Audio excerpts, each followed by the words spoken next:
नमस्कार. मी मेधा दाते. लेख क्रमांक 40, 9 फेब्रुवारी. आवेश अवतार.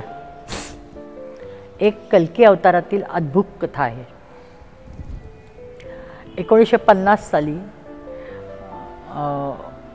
वैशाख वद्य पंचमी असा काहीतरी दिवस होता. पंचमीच, वैशाख वद्य पंचमीला ही घटना घडली.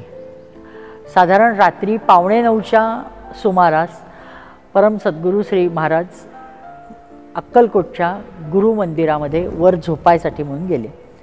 तर त्यांना प्रत्यक्ष प्रभू श्रीराम, लक्ष्मण आणि सीतामाई यांचं दर्शन झालं.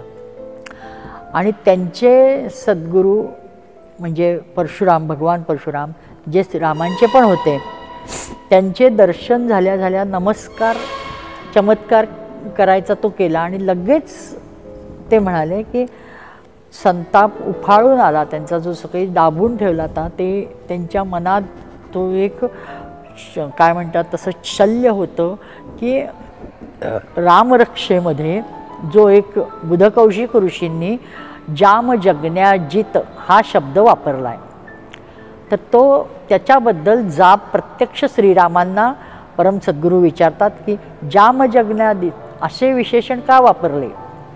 आपण जमदग्नी सुपुत्र परशुरामांना जिंकले असं म्हण, तर राम हसतात आणि त्यांना म्हणतात हो हो शांत व्हा, आपण शांत व्हावं. प्रभू श्रीराम त्यांना शांत करतात आणि सांगतात की परशुराम, भगवान परशुराम हे अजिंक्य आहेत, अजेय आहेत. आणि त्यानंतर मात्र श्री शांत होतात. पण जे काही त्यावेळी क्षणी होतं ते अत्यंत अद्भुत असतं.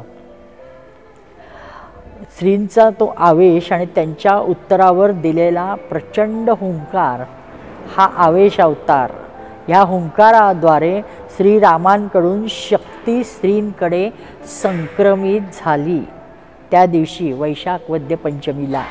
आणि त्यामुळं तो आवेश अवतार झाला. इथे आवेश या शब्दाचा अर्थ प्रवेश हा अभिप्रेत आहे. भगवान परशुरामांचे जे तेज त्यांनी श्रीरामांकडे धनुष्यावर बाण चढवल्यावर सर्वांसमक्ष संक्रमित केले होते असा नरसिंह पुराणात जो उल्लेख आहे, तेच तेज आता श्रींकडे भगवान श्रीरामांनी संक्रमित केले. परम सद्गुरू श्री गजानन महाराज म्हणतात, आजच्या दिवसाखेर म्हणजे वैशाख वद्य पंचमीपर्यंत 2 राम ह्या पृथ्वी तलावर वावरत होते. एक प्रत्यक्ष भार्गवराम, दुसरे त्यांचे ते रामरूपात असणारे तेज श्रीराम. त्यांचा हा विलक्षण विनय आहे की ती शक्ती त्यांच्याकडे संक्रमित झाली होती, म्हणजेच ती त्यांच्याही रूपात पृथ्वीवर वावरत होती, पण त्याचा त्यांनी उल्लेख केला नाही. हे आपण समजून घ्यायची गोष्ट आहे. म्हणजे आपल्या बुद्धीपलीकडच्या जरी गोष्टी असल्या तरी पण म्हणजे असत्य नक्कीच नाहीत. 150 ते 200 वर्षापूर्वी श्री रामकृष्ण परमहंस यांच्या जीवनात सुद्धा हा प्रकार बऱ्याच वेळा उल्लेखलेला आहे. मार्ग तितक्या साधना अशा म्हणून रामकृष्णांनी अनेक धर्मात साधना केल्या, अनेक प्रकारे साधना केल्या आणि सगळ्याची परिपूर्ण अवस्था प्राप्त केली. तसंच श्रींच्या चरित्रात ह्या बाबतीत म्हणावं लागतं की संक्रमण लीला ही फक्त एकदाच झाली, पण ह्या अवतारात एवढीच अपेक्षित होती. वास्तविक ह्या सर्व गूढ गोष्टी आहेत. आपण हे सगळं समजायला, पाहायला, त्यांचं दर्शन घ्यायला आपण कुठंतरी वानर अवतारात वानर म्हणून कामी आलो असू, म्हणून आपल्याला हे सगळं याही अवतारात थोडंफार जवळून बघायला मिळालं.